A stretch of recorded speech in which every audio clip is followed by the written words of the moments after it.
All right. You know what? He's filming it and his camera aims here. Yeah. So I'm going to need to stand there. All right. Great. Is that All right, Mike, hang on. Do you want to introduce PTO one? Well, quickly just introduce Roundtable, I guess. So where? He's good. How are you? Right behind you. Are we on? Yeah, you're on. You're ready to roll. We're ready to talking to the microphone. Oh, okay. Hi, everybody, and welcome to the last roundtable of the year. As most people in this room know, and for anybody watching, Roundtable is here. We foster discussion with administrators and teachers and parents, and we offer a lot of parents the opportunity to send questions in anonymously for our administrators to answer, and just to foster communication between all of us and the community. And for our last roundtable today, we actually have Steve Lando, who's the Assistant Superintendent for Secondary Schools. He's here to speak about the weighted grade policy, which is going into effect starting next year, correct? Yes. Starting next year. So he's going to try to explain it to us all, for us all to understand it, and then we'll have the opportunity to ask questions around that. And then afterwards, we have Dan Holtzman here and Ron Levine, and we will also talk about ranking, correct? And we just have, I think, a couple of questions that were submitted from some parents. We'll touch upon those very quickly. And any other questions that anybody has, we'll be fielding also. Great. Thank you so much. Of course. It's good to be here on such a beautiful night. I have with me the slides from the presentation that was made to you, PTC. So I'm going to pass those just so that people have a copy. The actual whole presentation, including what I said at the UPTC meeting, are on the Great Neck Curriculum and Instruction webpage at the bottom, and you can scroll through it and see exactly, almost word for word, what was said, minus any either mess ups on my part or slight changes that I made during the course of that presentation, but anything would have been small. For those of you that were around a decade ago, we looked at grade weighting as a district. As a matter of fact, grade weighting came to shared decision making at the time. And what happened, I'm comfortable doing this, so I'm going to just do this so that you can hear me a little better. Grade weighting at the time was looked at by shared decision making, and the tenets that you see on that first page were true then just as they're true now. And because of those tenets and one other thing, there was an honest, heartfelt belief that every college, when it got a weighted GPA, unweighted that GPA, and redid however they wanted to in their own method, reweighted averages to look at courses and look at rigor of program.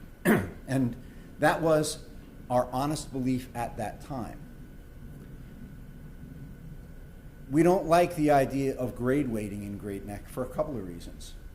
One of the reasons that we don't like it is that any form of grade weighting, whether it's the system that was adopted or whether it's the system that some people like, I'll call it a tiered system, where if you take a more rigorous course, you get more weight for that course and a higher grade.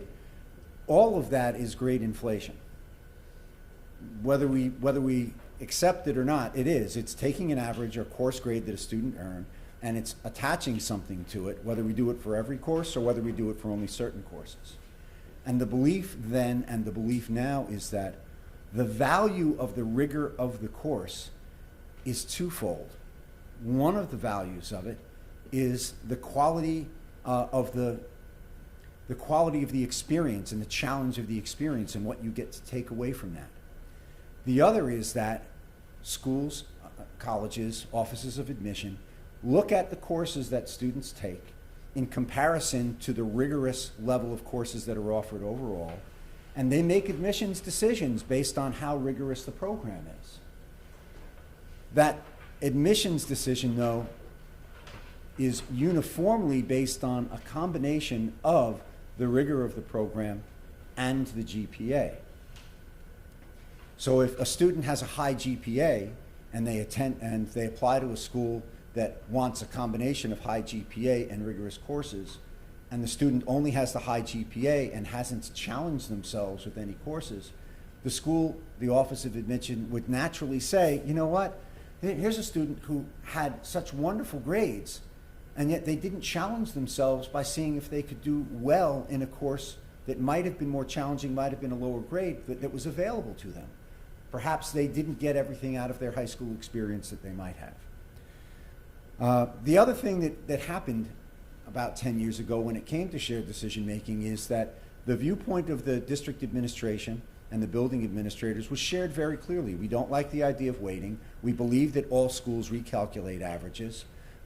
It was generally accepted at the time, and the shared decision making committees at that time chose, we're going to stay with the format that we have because it's not hurting kids and the system is working.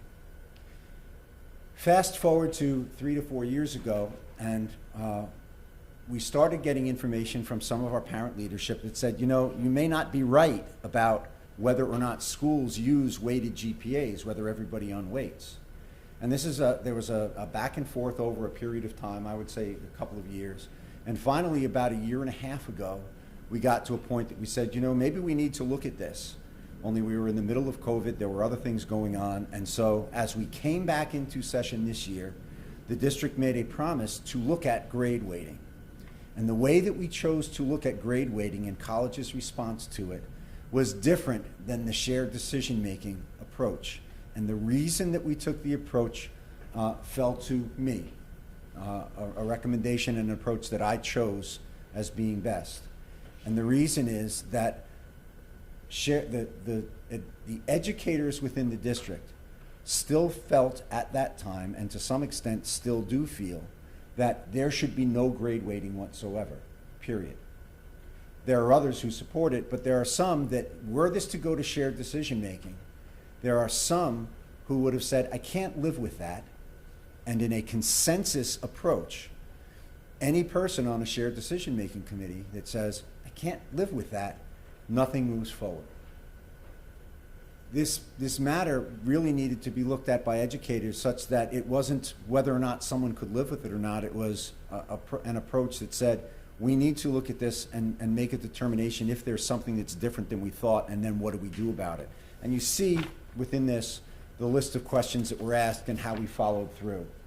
But the key data findings, I think, are the real piece of information here that shocked us, and it shocked us in a way that we did not expect.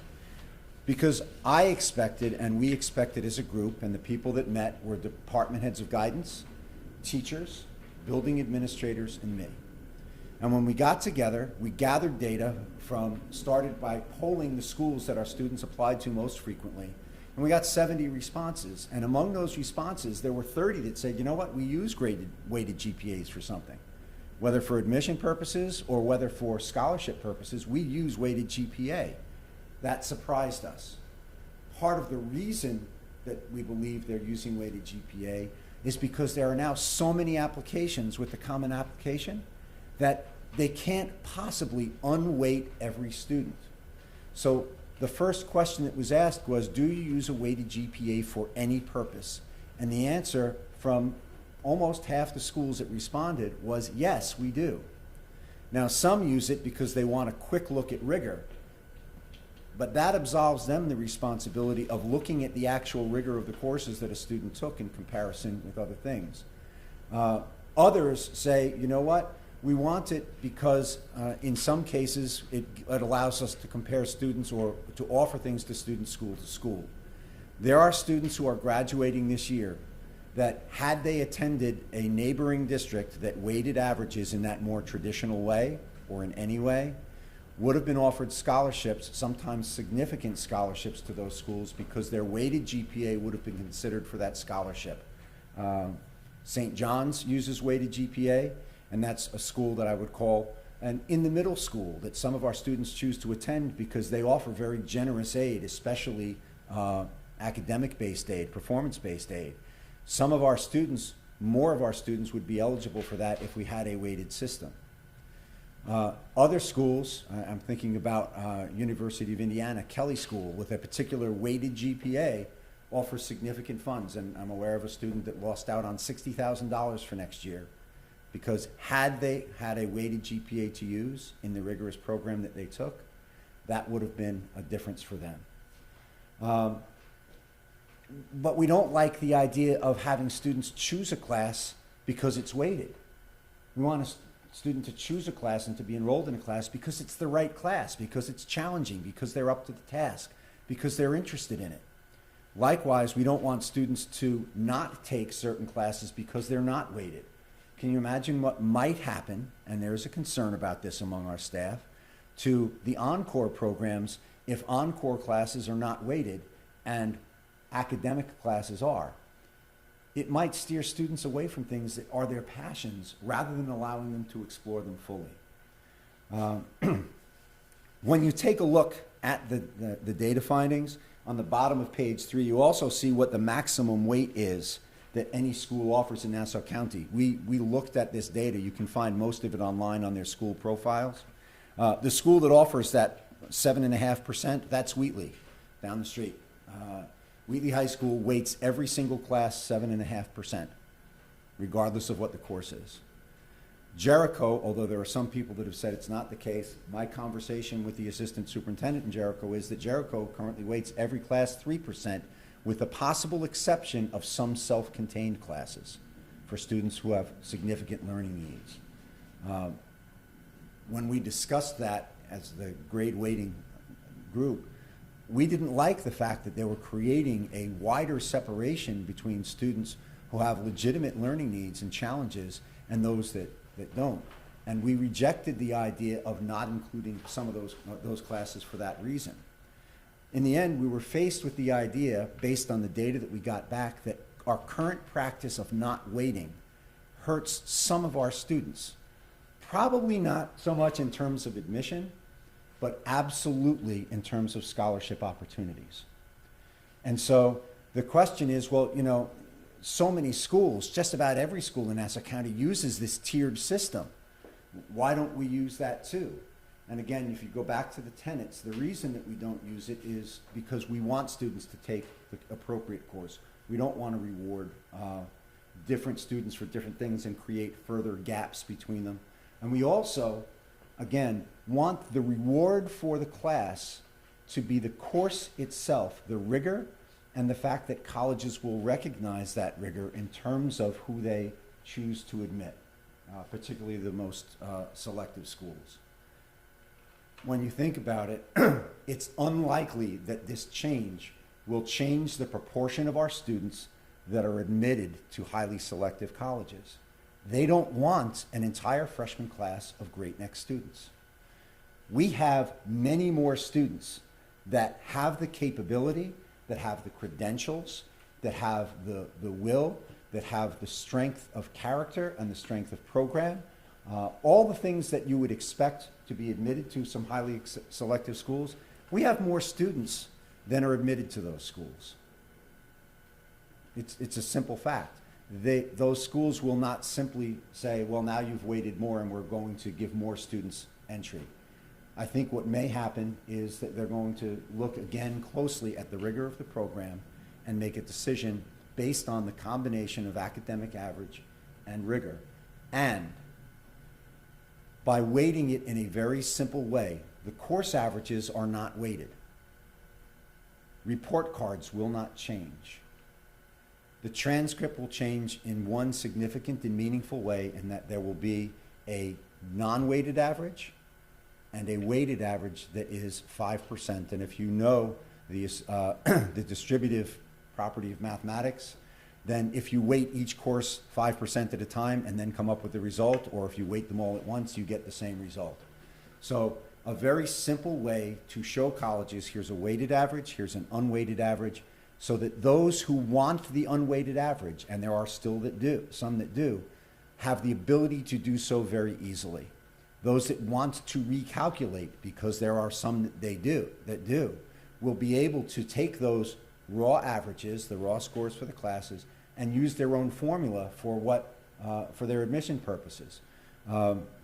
someone said just this past week to me in a follow-up conversation that there's one particular college that forgets every course that is an encore course, and they look at the 5 core areas: English, math, science, social studies, world language, and they have their own weighting system based on whether those are the regular level in New York State Regents level, honors level, or AP level. And they have their own system, and those are the only classes that they weight. Nothing else counts. And that's up to that school to do. I'm sorry, can you repeat that one? Sure. There is a school, and I forget which one it is now, but it was reported to me within the past 2 weeks, that doesn't care about the weighting of any course. They only want to look at the weight for core classes: English, math, science, social studies, world language. And they have their own system that they use to weight, where they look at what we would call Regents level, which are the regular academic level, honors level, and AP level. And so this is a college's choice as to how they do that. What's interesting is that the way that colleges use averages and weighted averages is as varied as the ways that Nassau County schools figure out to weight averages. There's a school in Nassau County that weights honors classes 10% and AP classes 20%. And what we found in our research is that if you overweight, the colleges throw out the weighted average and they go with the regular average. So in coming up with that 5% number, and you see some examples of it on the bottom of page 4 and the bottom of page 5, when we look at these hypothetical GPAs, the bottom of page 4 compares a student, and here's how we figured this. Let's say that there is a student who takes our most rigorous program. That would mean in every academic area, they would take an honors class starting in 9th grade. Here, honors by performance in 9th grade English and social studies. And then they move into AP for world history and so on. So honors would be one level, of course. And what I did in this performance matrix is I said, you know what? Let's say for argument's sake that in an honors course, every honors course, the student earned a 95 average. Let's say in every AP course that they take, they earned a 92 average. Well, AP is more difficult. The grades are not necessarily as high. Let's say that in every non-honors or AP class, they earned a 98. When you look at that, the straight average for that, looking at 8 courses per year, students take these rigorous classes. It's not having them take, by the way, a class during lunch, which some do, but they would have for those 32 credits 94.7 average using that formula. And using that formula, if I apply what other high schools do, 5% honors and 10% AP, what you end up with is a 99.66 weighted average for those students if you do it course by course. When you look at the bottom of page 5, I did the same process, only instead of using that weighted average course by course, the 5 and 10%, which is repeated on the left, I simply weighted the overall average by 5%. And what you end up with is an average that it was within 0.22 points. That's not going to make a difference to a college, that 0.2 of a point, in terms of how they look at that student. They're going to look at that student for rigor of class and overall average. And so by adopting this 5% overall approach, the students that we have that are taking the most rigorous course load have the same competitive ability to earn and win scholarships as students from neighboring schools do that weight in the most common way throughout the county. So what we've done is to level the playing field for our students who are taking the most rigorous courses. And yes, we've also raised the average for students who I do not believe will be given admission to the most rigorous and the most competitive schools because they will not have taken the most rigorous course of study. On the other hand, they will have the opportunity for scholarships in a similar way and perhaps at a slight advantage to other schools within the county. Yes? Are we inflating that cohort of students' idea that perhaps, oh, now that my GPA went from a 92, I'm not good at math, to a 95, right, with this increase, so now that opens up a whole new opportunity of schools to apply to, but really if their course rigor does not equate more competitive school, they're just now spending the money and applying to schools that they're not going to get into anyway. So this is where we need to count on our guidance department for a couple of things. One of them is we need for them to guide students in terms of, listen, this is a school that's going to look for a rigorous program. So while you may say I have a GPA, a weighted GPA, they're going to look at the rigorous program, and this is going to be a reach for you. We never say never. You never know what a college will find in a student's application. However, those would be the reach schools. I don't think it's going to change that admission. We will need to monitor the proportion of students from our schools that are admitted to the various schools and make sure that we haven't done something that's negative. However, I don't believe that this will affect our admissions rates. If I thought that, then I couldn't recommend it. And if I thought that that was even a reasonable possibility, I couldn't recommend it.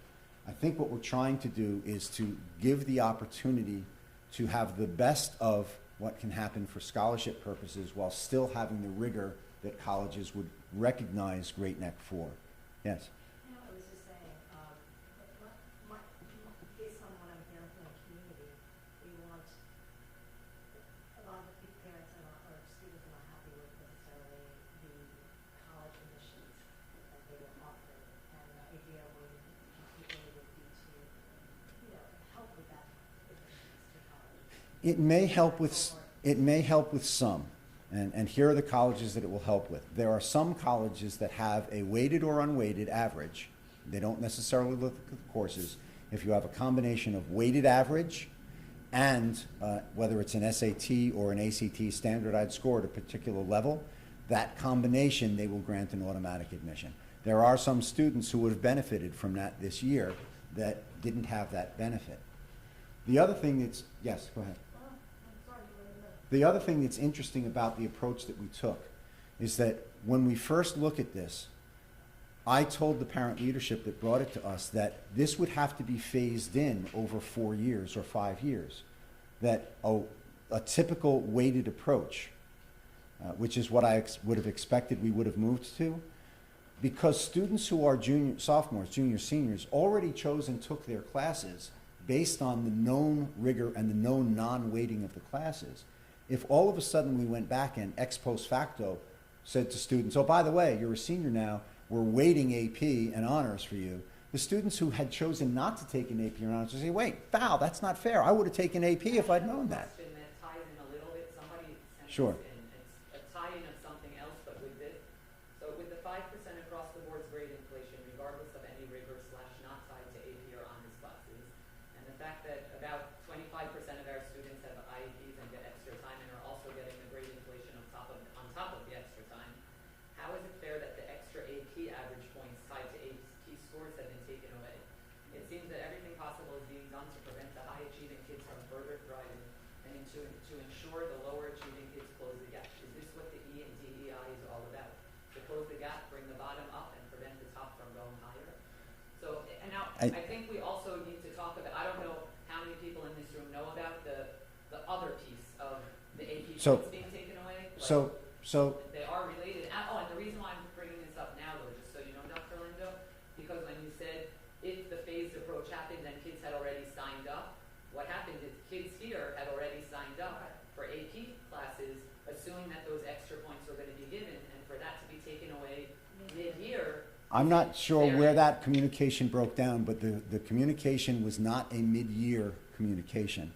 Was The- it pre-signing up for AP? I'm not sure where that communication broke down. What I can tell you, hang on, I can, Oh, after signing. and Dr. Holtzman, correct me if I'm wrong on this. Number one, the use of additional points for AP was not consistent within the school. There were some courses that used it, hang on, let me finish, and others that did not. The second is that this was something that was brought to the attention of North High School years ago, before this came up. And one of the things that was my belief, and again, Dr. Holtzman, correct me if I'm wrong, was a belief that it had ended at least 2, if not 3 years ago. And so anybody that continued that practice was continuing a practice of de facto grade weighting when we said as a district that we do not weight grades. What's more, there was no recognition of that in our transcripts. There was no recognition of that in our school profile. What was happening is that students were being given an increase to their average that couldn't be identified or removed. So in fact, there was a practice when we said we're not weighting grades at all, of weighting some grades, and that was viewed as an improper practice.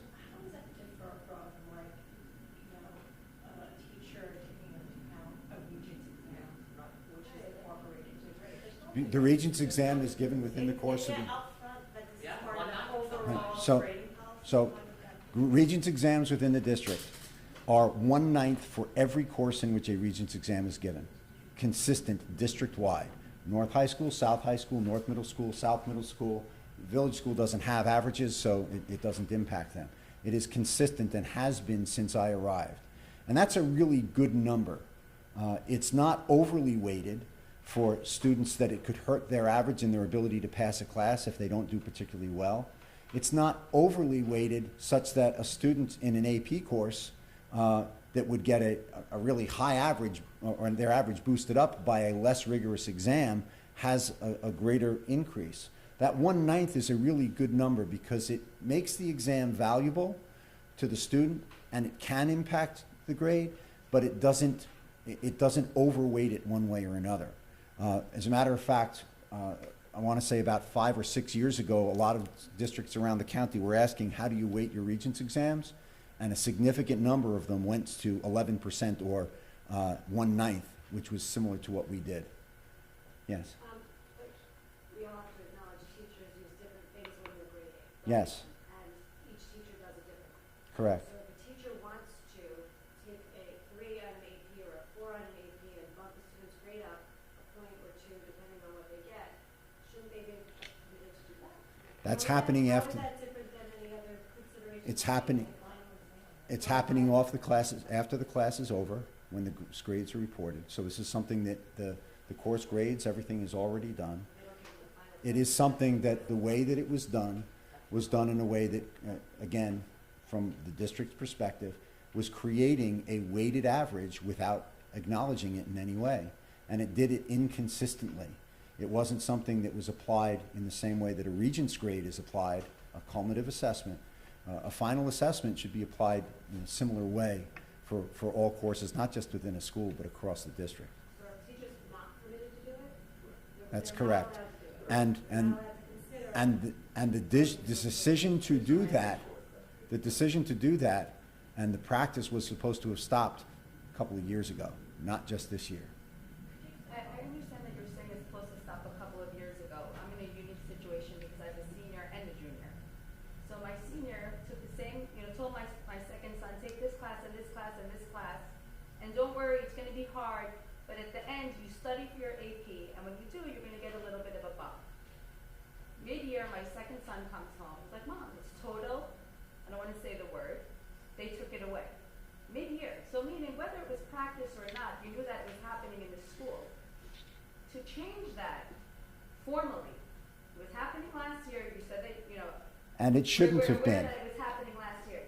So now my son is in these classes, the same one that his brother took just a few months before, and now it's becoming policy while he's enrolled. It was policy before he was enrolled. But you had never enforced it before. That, So if it was not enforced, there was never this discussion last year with any parents, with any teachers, that this cannot happen. So now the children that are in these classes, mid-year finding out that the AP points are taken away, that we don't have grade weighting, because one thing that is really upsetting me here is that we keep calling this 5% grade weighting. This is grade inflation. so This is any form. Oh, but it is. This is.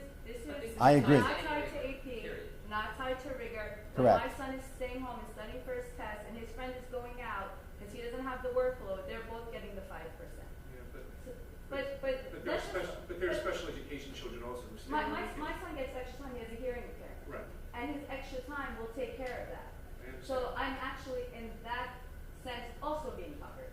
So you're talking about those children, and my son is one of those children. He just happens to be taking 13 about children who can't even take a Regents class, and it's a stretch for them.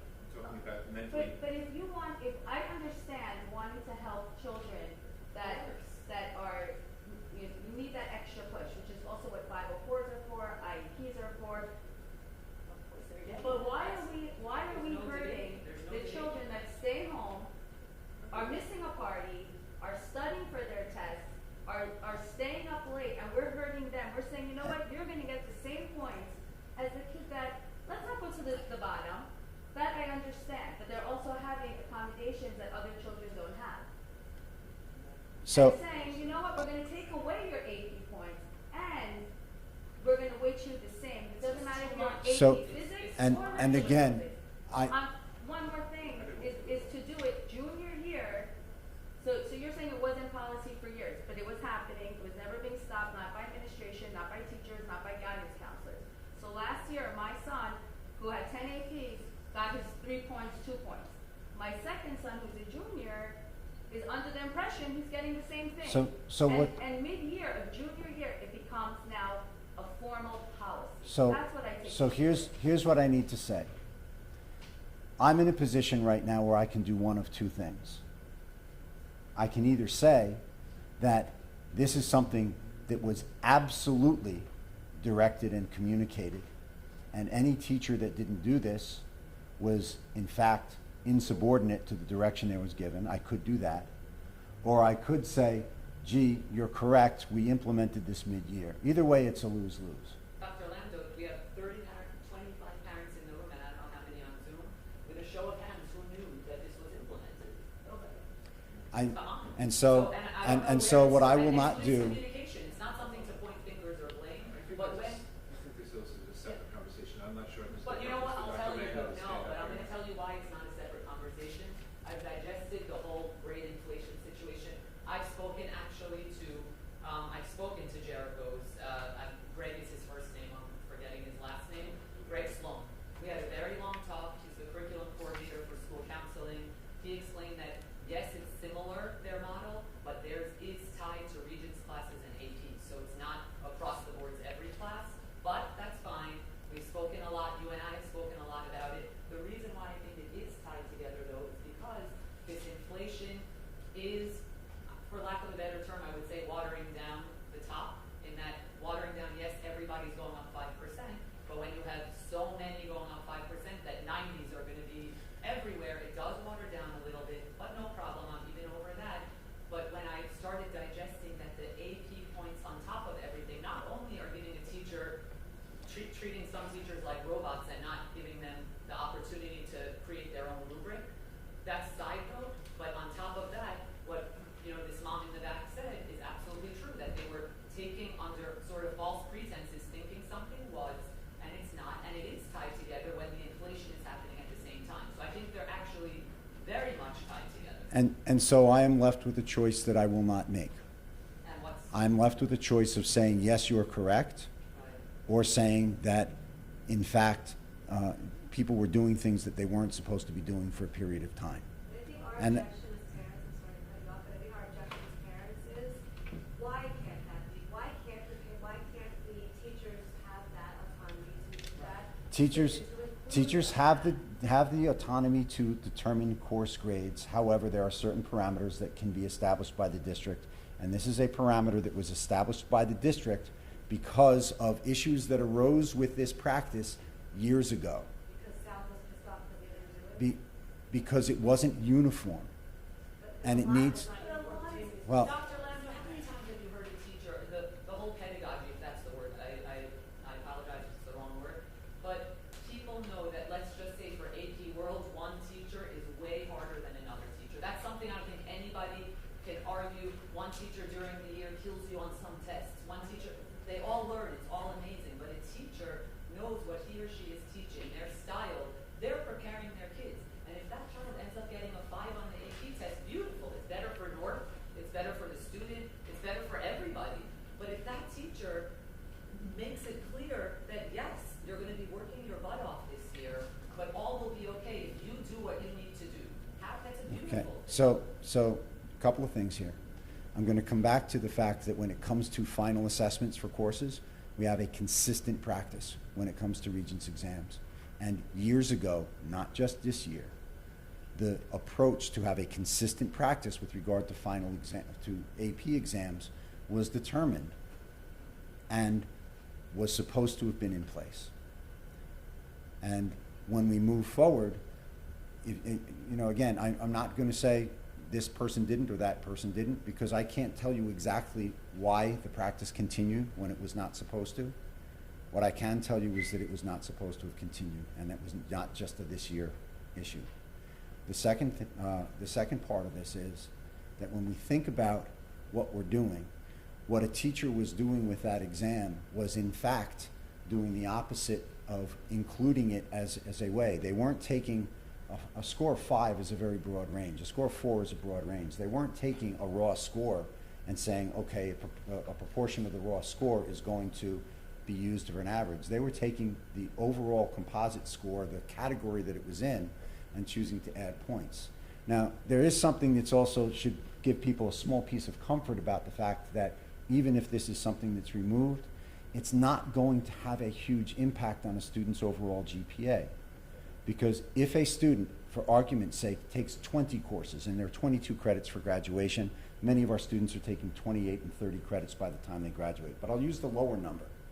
If a student is taking 20 courses and they were to get 2 points added in any particular course, divide that 2 by 20 and you get 1/10 of a point difference in the overall GPA. So I hear what you're saying. I'm not saying you're wrong. As a matter of fact, I understand the reason for the frustration. What I would, I'm sorry that I'm not able to solve that issue or speak to it in a way that makes people satisfied. I apologize for that. But then if this child took 15 of those courses, so that it's 16 credits. So to my understanding, there were a very limited number of courses where it had continued. Science was one area where it had continued, and another was social studies, I believe. My belief is also, having looked into this, that it was discontinued as expected in every other course at North High School. So if one were to say that there were, for argument's sake, 6 courses, in other words, if a student started taking APs in their 10th grade year, and they got a 5 on every one of those exams, and every one of those courses resulted in an additional 2 points on their final average, that's a total of 12 points divided by 20 is a 1.2 points on an overall GPA. And colleges are not splitting the hair of 1.2 points. Oh, well, You're talking also. And these are 2 points in all the AP kids course. that Come on. have applied to college are, my son also just applied and, thank God he did very well and he deserves to be where he's going. But you're talking about an overall GPA. If you're applying, let's say you want to be pre-med, and they want to see your AP physics and your AP bio, they're not looking so much at your English or your social studies. So those 2 points matter. so, We have to also understand, kids are not broadly going into schools anymore. You're not just going, most kids are not going undecided. They're going there with a reason. Either you want to go into business, and they're looking at your math, or your pre-med, and they're going to look into your AP bio, AP physics. So they're going to look at that score at 92 and a 95, very different. and so if the, An AP physics grade of a 92 or a 95 going to a top caliber university for a child that's pre-med, that's top of his class, that took the 10, 12, 13 APs is very different. so, To say that, it's when you average it in with 20 classes, they're not looking at it so like that. I would offer a counter argument. Sure. And the counter argument that I would offer is this, that the student is getting credit for the AP score that they earn, because the score is reported to the college as a 1 through a 5, and they get that score. They've also earned particular grades throughout the course of the year with the class, with the assignments that the teacher has given and the assignments the teacher has chosen to give. And so the way in which the grade is being applied, the AP grade is being applied in a way that doesn't differentiate between the students who scored a low 5 and a higher 5, in the same way that a Regents exam, if a student scores a 96 on a Regents versus 100 on a Regents, there is a differentiation in the way that that works into a final average.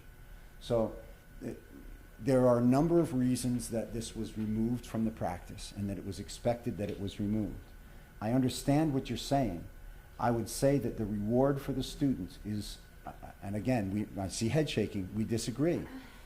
However, the fact that this came up at the same time is unfortunate, I would say given the unfair. level of communication that I believe occurred in prior years. I would use the word unfair, especially since the children, whether it was policy or not, whether it was enforced or not, it was definitely told to the kids after they were enrolled into the classes. Now, my son who's taking the same class as his brother, that teacher is teaching the same way and giving the same tests. She's going to be hard on him knowing or thinking at the end of the year, you're going to get, you have some incentive to study. It's okay. This is a college level course. Not everyone's getting 100. You might get a 90. It's okay. Correct. So they're teaching the same way as last year to this year. But mid-year this year, my 12th grader got 3 points, and my 11th grader mid-year is being told, sorry, there are no more AP points. And your senior from the prior year shouldn't have gotten the points either. But he did. And unless you can... And you want to blame the district for that, I'll take the blame for that. I think the problem is, It's not a matter of blame, it's a matter Well, of... it is a matter of blame. to make a change like that, we should at least have the opportunity to know about it in advance and be able to prepare for that. So when the kids that are currently in 10th grade, they can continue. If you're going to implement changes, it needs to be communicated correctly and it needs to be told in advance. So whether it's me or whether it's Dr. Holtzman that looks into why people did not follow the practice that was supposed to have been in place several years ago, one of us will have to get back as to why people didn't follow what was supposed to happen. Hold on. I think we're getting a little bit, I don't think anyone here actually wants to blame our administrators. And I certainly don't think that we want to blame our teachers. And it's not about blame, I don't want to blame you. Well, it feels that way. Blame is not the word. Blame is the wrong word. I think our objection and our concern is that it was taken away ever. And the reason it's coming up in conjunction with this is because now you're not giving the inflation or weighted or whatever you want to call it to the AP level, honor level classes. You're giving it across the board, and you also don't have this extra bump that I understand was taken away whenever it was taken away. Putting that aside for a second, and I'm not at all discounting what Natalie was saying about her two children and my children. I'm in the same boat, so I understand. But putting that aside for a second, who is told what when? I don't think generally any of us really would care about that part of it. We want that back if you're going to then take away the inflation. And the reason it would not be put back is that it is weighting in a way that the district does not believe is appropriate. It's a tiered weighting that was not supposed to have been in place in the first I place. guess I don't agree with the term, but I don't agree that it's weighted. So let me say one thing. It's measuring achievement within the So it's not weighting. Teachers can formatively assess their students. Right? So they can look over the course of the school year and see what they've done. 89, 90, 92, 94, and the average would be 91.5. They could give that student a 93. They could give that student a 94. They can formatively assess a student based upon the child's progress, achievement, success, growth over the course of the year. The numbers are just numbers. So if the concern is that, well, they're missing out on points, I would argue that the majority of our teachers, particularly in AP classes, do what you're suggesting anyway. They do that so when they see a child has worked hard over the course of the year, given the rigor of that course, and they've shown growth, they've shown success, then their average might be a 92, but that doesn't necessarily mean that's what they're getting. That's why when They we could be getting a 93 or a 94. That's why when we close the parent portal, we say that we close it a week earlier so that teachers can begin to formulate order grades. But have teachers been told specifically this year specifically, to do what you just said? They're told that every year. We talk about that in our cabinet meetings.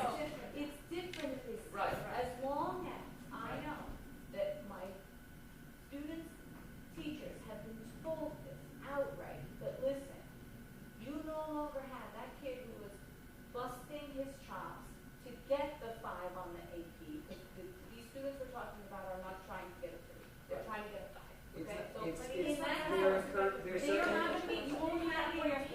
encouraged can't to do, show it. they're encouraged to do it, it's not mandated. Not mandated, Like, but mandated. are they encouraged? Yeah. They Yes. always are. They're Yes. encouraged, Well, they're always encouraged is to. good. Sorry. It's a great formative, if you look at the whole picture. My Always. only concern is, Every year. which I think is Not just great, this and year, I every year. also want to reiterate, there was absolutely no blame in any of this. I don't think that it was Okay. your job. Not blame, I'm it's just wrong. saying, I'm giving you a very unique situation that I have a junior and a senior. I have a son that just got into college. I had my older son literally telling my younger son, take this, this, this, and this. It's gonna be hard, don't worry, go for the 5, study, study, study. So I have a few months difference between the kids. These are conversations that take place regularly. Okay, last year, let's say for my older son, that it was, even though, let's say it was not policy, but teachers were still doing it. You got a 5, you got 3 points. You got a 4, you got 2 points. Now we told the teachers, you're taking that away. You can't do that anymore. Will there be a discussion with teachers? We have taken away AP points. However, we do want you to look at the overall child and their work ethic, and if you feel that they deserve extra credit points for anything, we encourage that. That conversation takes place. is had with our chair people who report back to department, I report back to understand how their it's every year, departments. but every year we have 18 points. We have- This year we don't. Right. So there's a difference. Let me finish. That conversation happens almost on a quarterly basis with our chair people, who always report back to departments about what goes on those cabinet meetings. And when it comes to grading, that is exactly what we share with them on a quarterly basis, every year. And Yeah, but this year specifically. It doesn't, it's Well, not this year, no, it's no. specific, it's every I quarter of every understand year. that, but will there be a reference to the fact that now that AP points have been taken away, we understand that teachers need to look at the academic success of the children on their own and have autonomy where they feel appropriate? They always do, they always have. And And- it was framed that way in our earliest meeting this year. But wouldn't it behoove wouldn't it behoove the child and the school to also incentivize within the confines of the classroom the achievement to excel more on the AP test? How does that not? They do that throughout the course, they'll do that throughout the course of the class, it won't just be solely on the test. You know that there are some teachers with the reputation that is well earned, that they are really tough they are known for being incredibly tough graders throughout the entire year, such that. And with or without AP points, they're gonna make sure that that kid comes out okay. They're So- supposed, they know, everybody knows you're gonna get a C first quarter, you're gonna get a C second quarter, but at the end of the year, you're gonna get the bump up and you're gonna get the extra bump. They still do that, it doesn't necessarily have to be through the test. so, and, If you and get a B, a B, a B, and an A, the teacher can give that child an A minus, because it's how you finish, it's not how you start. Right. That's always how they grade. That's right, but that teacher, you don't think that it's also helpful and awesome for the teacher to say, hey, this kid got a 5, really stepped up, let me also I think what's award awesome this about that teacher." 5 is that that kid gets to report it and he's gonna get college credit for it. I think that's what's awesome about it. Perhaps That's we could also awesome. remind the teachers that That's- some of the that's students why this year went in So- thinking. can I just give a, can I share how this has been discussed at the district and in fact reinforced with teachers, not just at North High School, but across the district? One of the things that people sometimes complain about is my child got a C, a B, and an A, and they only ended up with final average here. And I understand some of the concern about that. The teacher looks, the quarterly grades are not grades that are reported to colleges. It's the final grade that is the grade that is reported. We have spoken as a district level principals meeting and then shared with department heads that we would hope that there would never be a time where a student has earned a particular grade for a marking period and the final for marking periods and the final average would somehow be below the averages of the marking periods. We have said, just as Mr. Levine just said, that we like the idea that a teacher can look holistically, because if one were to look at grades statistically, the numbers are not statistically significant enough to say that, well, you know, the average was a 91.1 and I'm only giving the student a 91, I'm not going to give them a 92 because my grades are that precise. But I No. had my son's teacher did exactly that. And We're not bumping points 6% from an A minus to an A when he was applying to colleges and he and so specifically said, worked his butt off, and she said, I buy the book, this is your grade, it's 0.6 off, and he's like, So I'm what literally that- 0.6 away from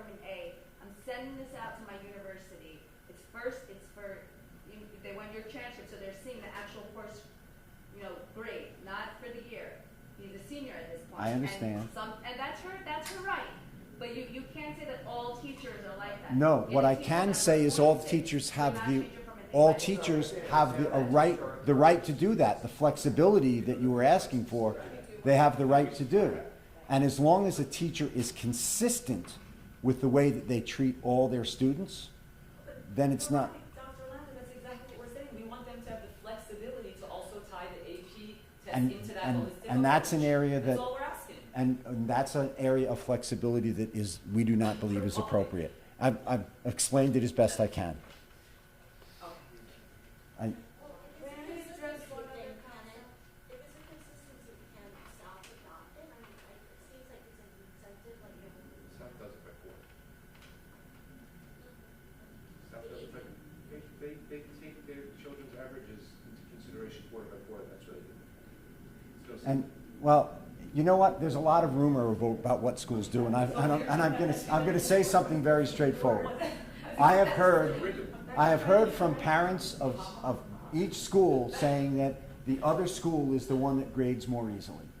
In order to go to absolutely consistent grading, we would have to impose something that I don't think is appropriate because it's not realistic in the world that our children will have afterwards.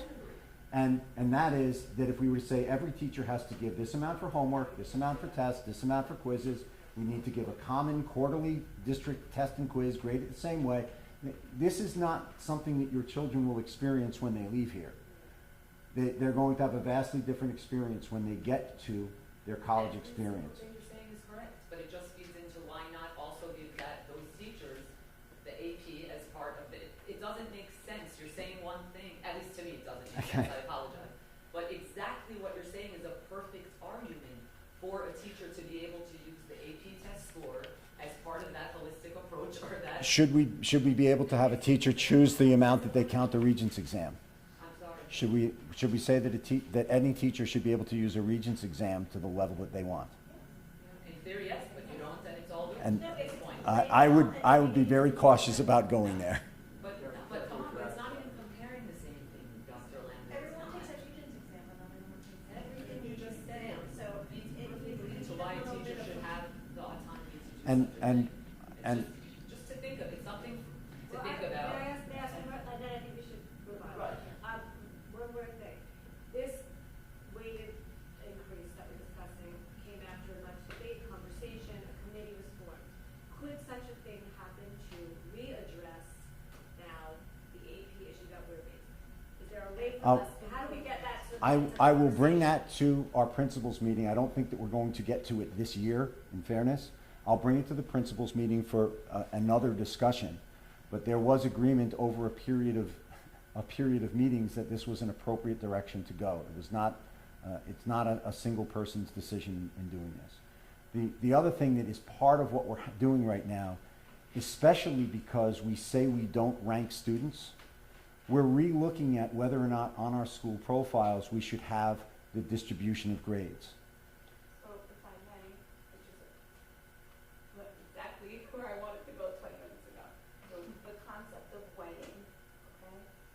I understand you, and I have two kids who graduated from here, taken the AP classes, have been through the rigor, and they have benefited for it tremendously.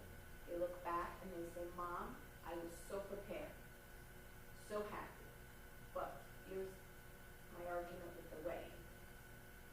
A college may take, we weigh 5%, the other one 7%, it's all over the place, right? Yes. So the rigorous colleges don't really care about the weighing, right? Some do.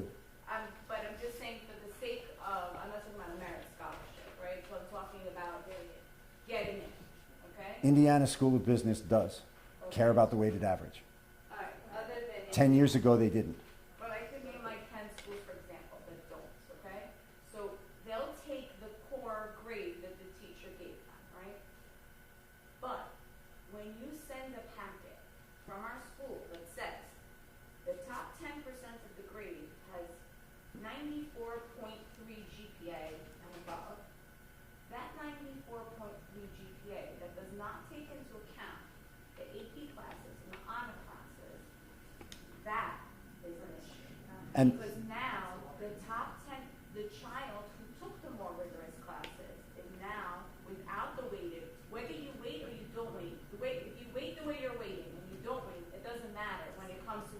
You're correct. So that is a problem. We need to seriously look at whether or not we included grade distribution, and it's already started. And the reason we need to look at it is if we say that we do not rank students and yet put something up that allows colleges to quickly rank students, that they're doing that anyway. And so we're looking at different models that are used.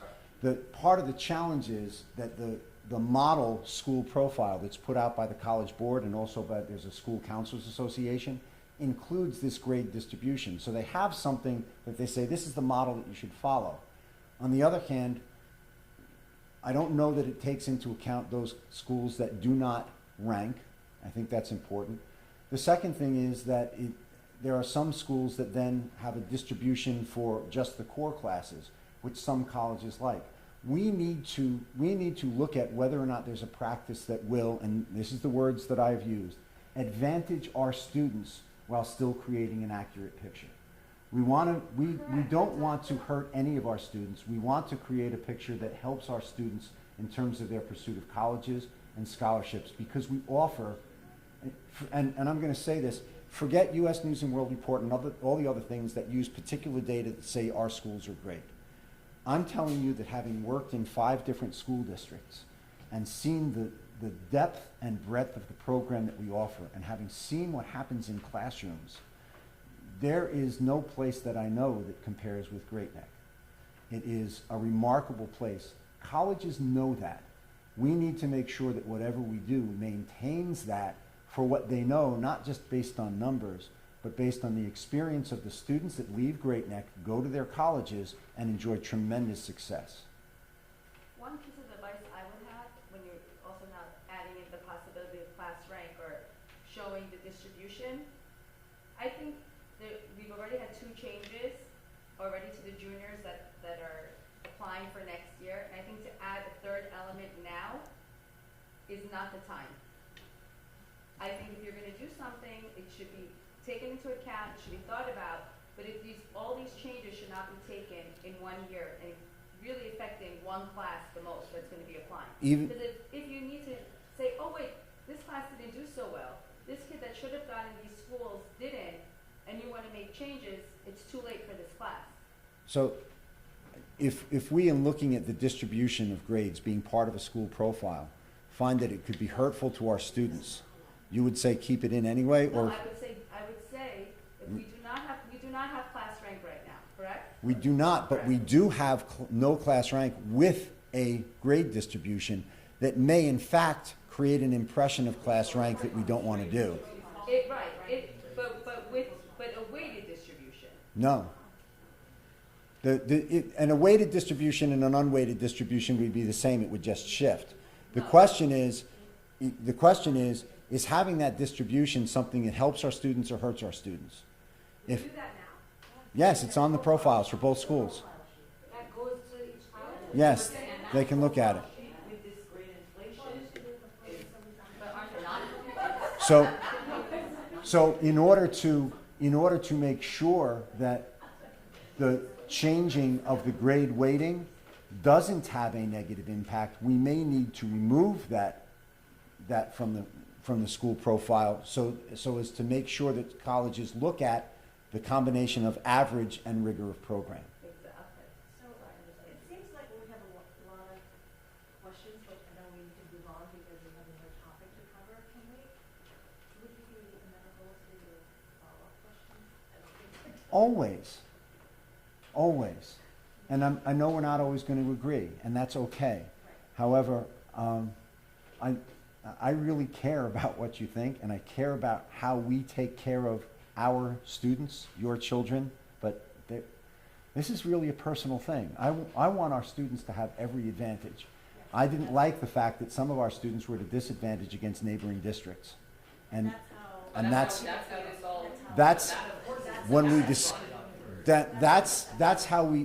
part of the reason we got where we are. And by adopting the program this way, we don't have to wait for students to have the advantages of grade weighting because there's no ex post facto, well, I would have taken AP if I'd known. It can go into place for this year's juniors because it creates that advantage for them, or it levels the playing field for certain areas immediately rather than having to wait. I think since you pretty much said that the AP points are not gonna be given back this year, and we are keeping the 5% weighted, which obviously some of the parents voiced concerns over. We also brought up good points that we have been telling our teachers that they do have autonomy in helping a kid and bumping a kid. Can we at least make an email formally? That's already in writing that has been shared with the department for years. No, I'm saying after. With teachers. concerns of parents, after a meeting, we've had concerns. These were the concerns that were raised, and we wanted, because teachers also, this is the first time that they're being taken away the AP points formally. I know it was told to them before, that there is autonomy, not related to AP points. You can't boost for AP points, but we do trust your discretion when it comes to grading. There's a document that this says year. that But can we Dan just will, send that out? Dan, if I pull that out where we talk about how teachers come up with grades, we have it written down Formally again that supports now? teachers in the assignment of final averages. We'll pull that out before the end of the week, and we'll share that with you, and if you choose to share that with parents, I don't see an issue with it, do you? Because it's what we say is an appropriate way to grade. So I think we already have the language that supports exactly what you're saying. We'll pull it out from where we have it, and if it gets distributed to the building, then we'll have it done that way. Right, it's just an old habit, so I think what you're saying It's is. an old habit, Right, old habit, exactly. so hard to break, so let's just make sure that they understand. Right, that they understand that last year, yes, it was 5 is 3 points, that's out. I think part But of- you do have autonomy. I think part of the problem, and I just want to outline it at this point so that we can throw it down the line. I think part of the issue here, and I can correct me if I'm wrong, with the idea of adding AP points, is that, as Dr. Lando said earlier, readings exams count as 1/9 of the student's overall average, right? So if you get 65, 75, 85, whatever you get, there's going to be fluctuations potentially in your average based on what you get. The AP score is automatically increase. It's unfair. It's unfair because you took an AP class, so then you get a score, which most of our students get in the levels of 3, 4, or 5. You automatically get a boost in your overall average. Where I may have had a 90 all year long and got an 84 on the regions, my average now can drop to an 88. It's an unfair process by which that there's a set percentage that my regions exam is going to count towards my average, and it's not necessarily a guaranteed increase or level that my average is going to be at the end of the quarter. What's being suggested here is that simply because I took an AP class and got a 3, I get points added to my average. That would never happen.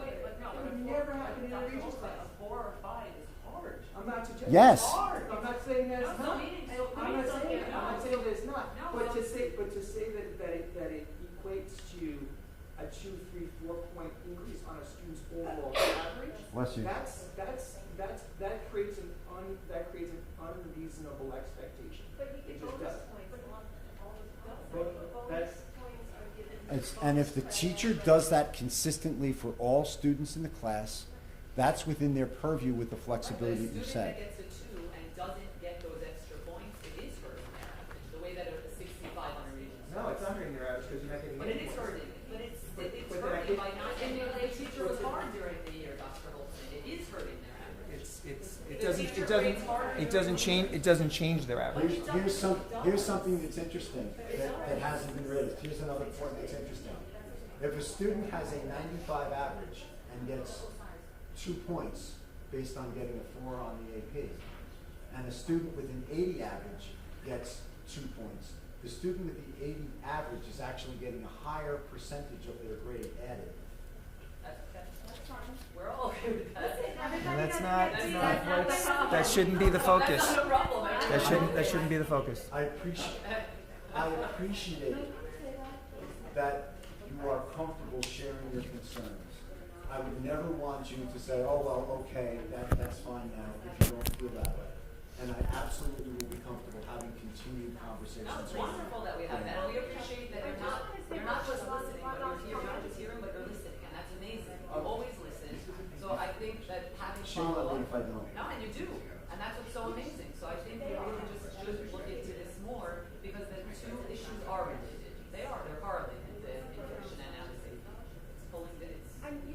before you had only two options, so I do think there is a third, and I think the third is because of this change now with the weight, and because there is this concern where there has been some level of miscommunication, it doesn't matter how or why not wait till next year? Why do it this year?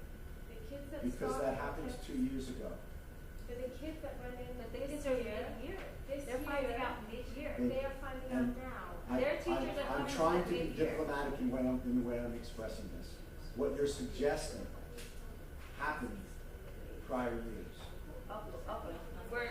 and therefore, Were letters sent to the parents that there will no longer be AP points? Because that, Or it was it's- never,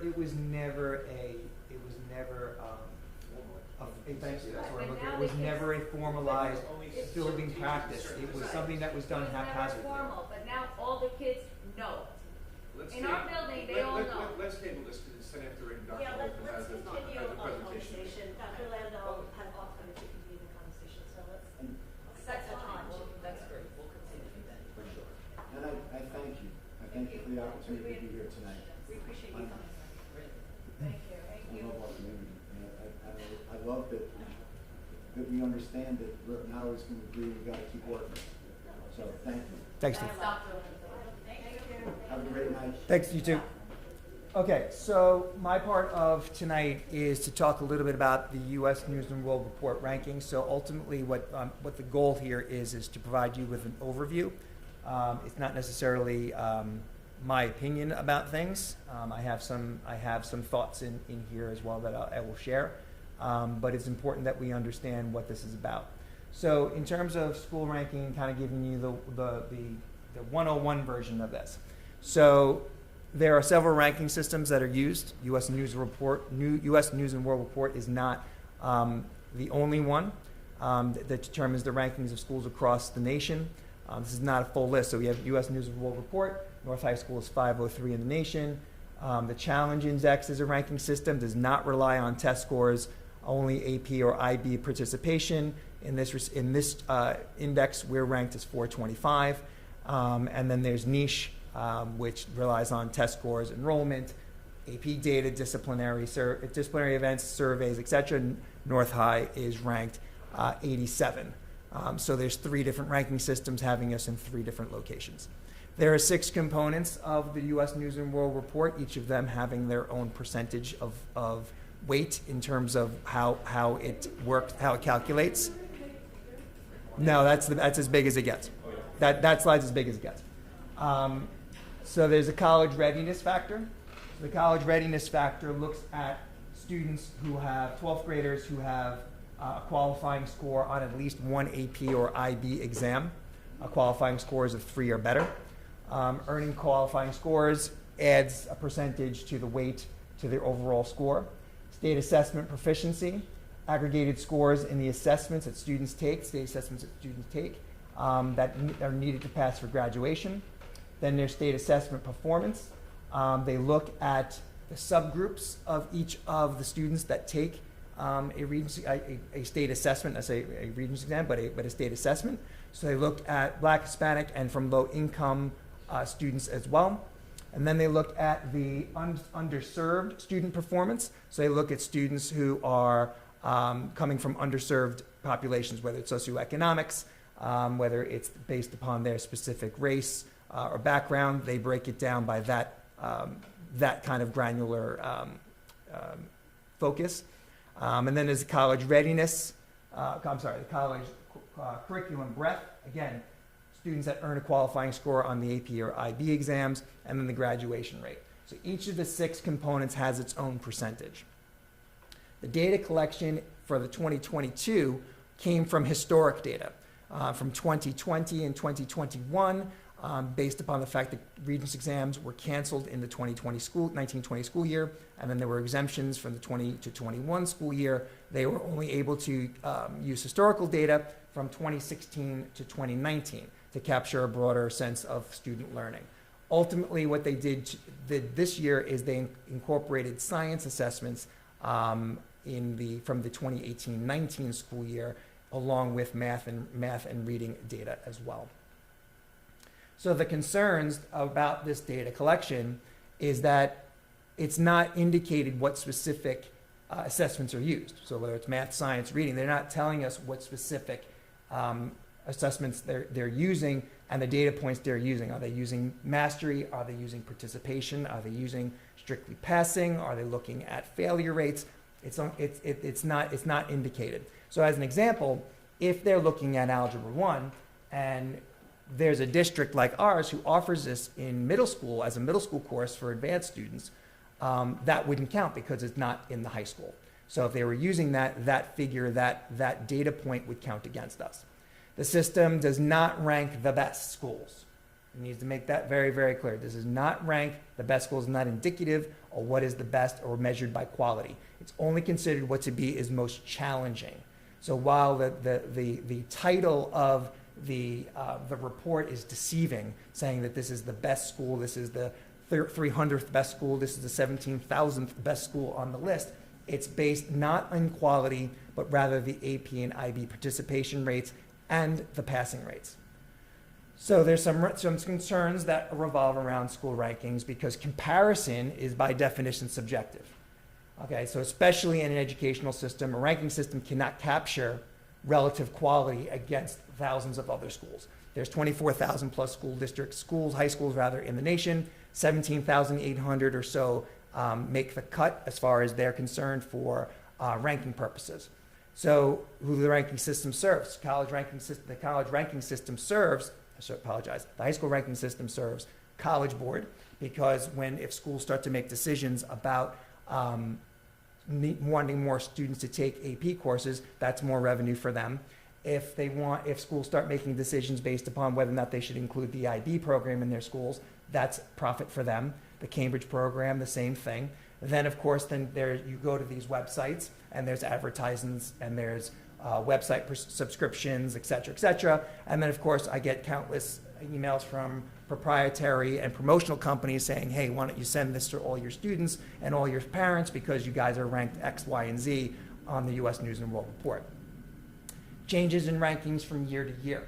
So there's always going to be a fluctuation, small changes in any of the scores, a fraction of a point, a full point could change the ranking hundreds of places one way or the other. So things are not always the same every year for that reason. 2018-19 state assessment, science assessment data was included in the methodology for the first time. And when ranking 17,000 plus schools, again, modest changes from year to year will change a school's rank from one spot to another pretty readily.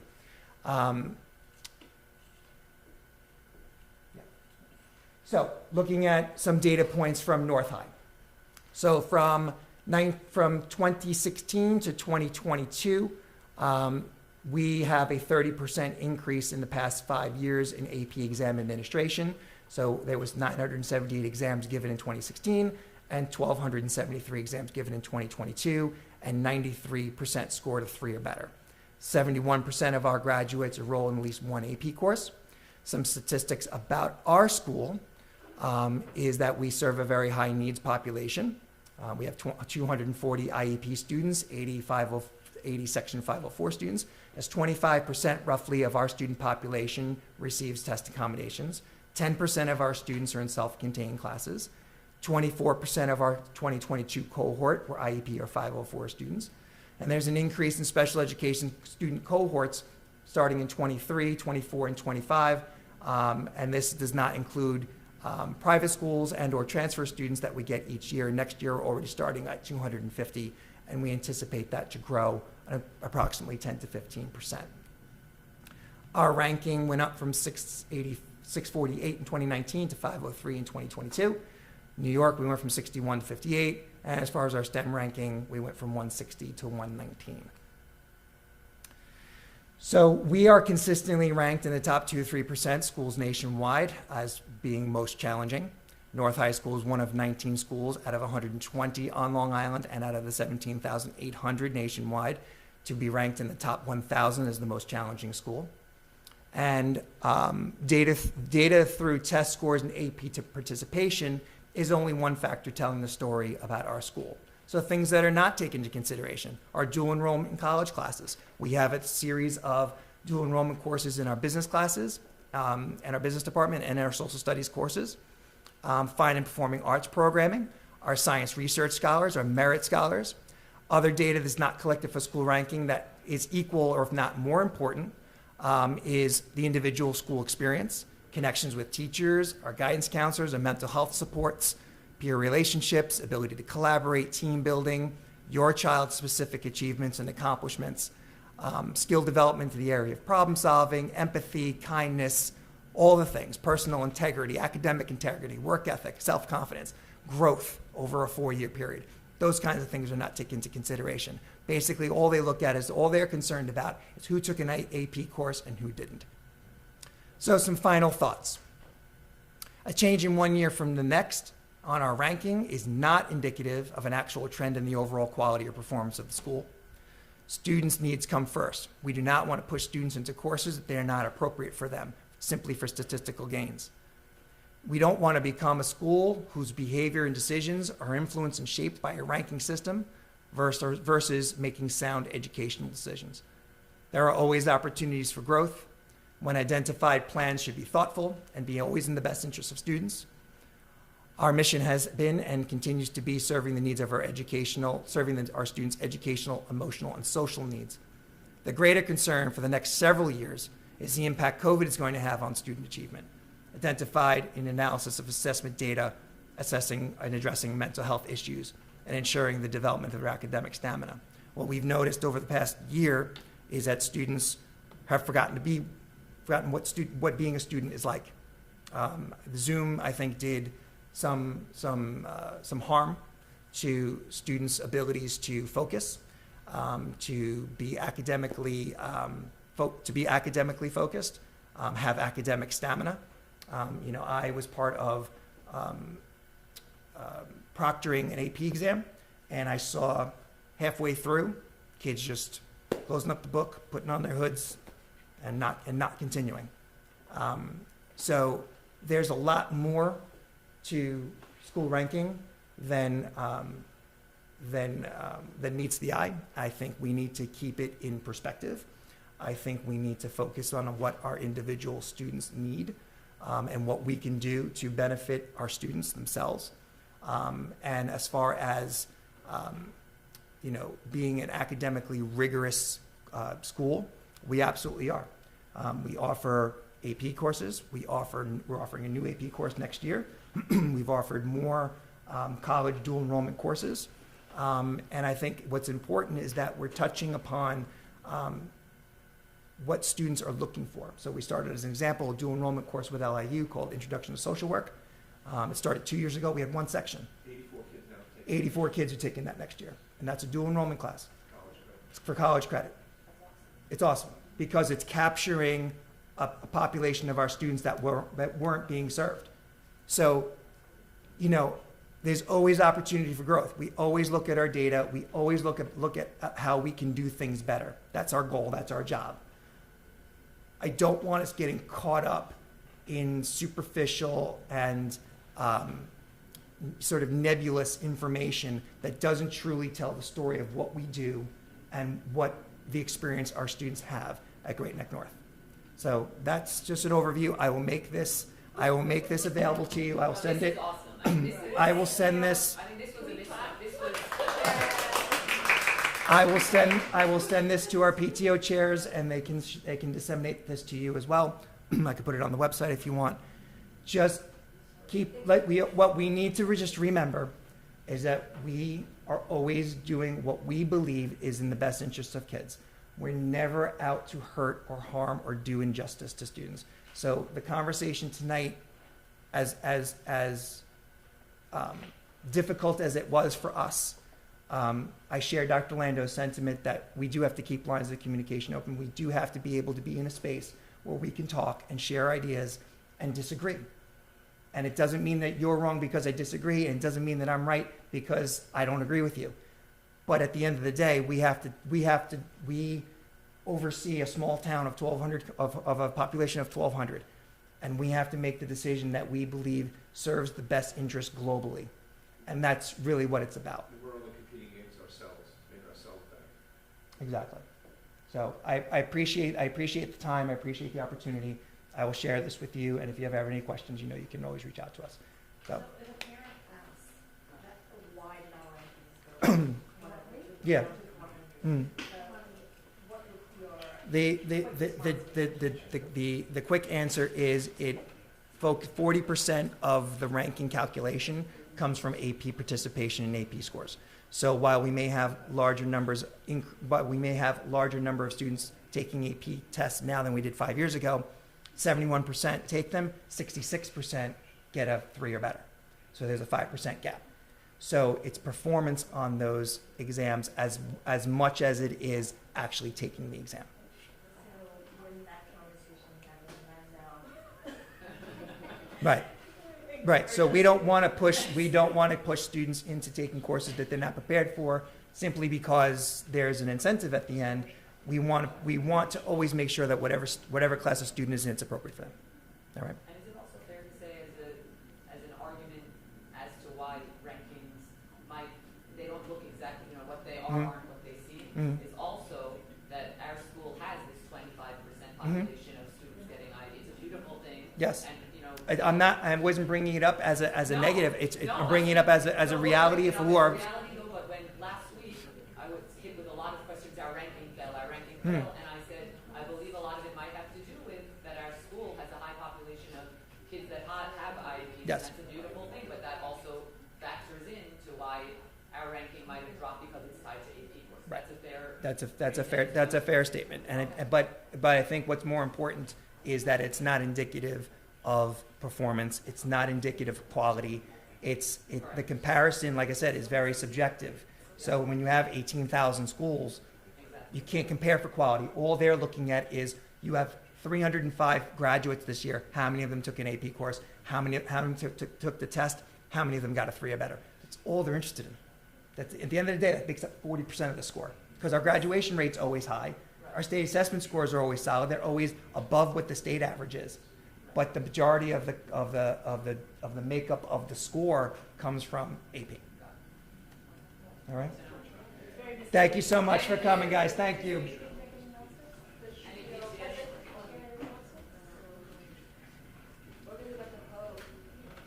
Oh, Do you want to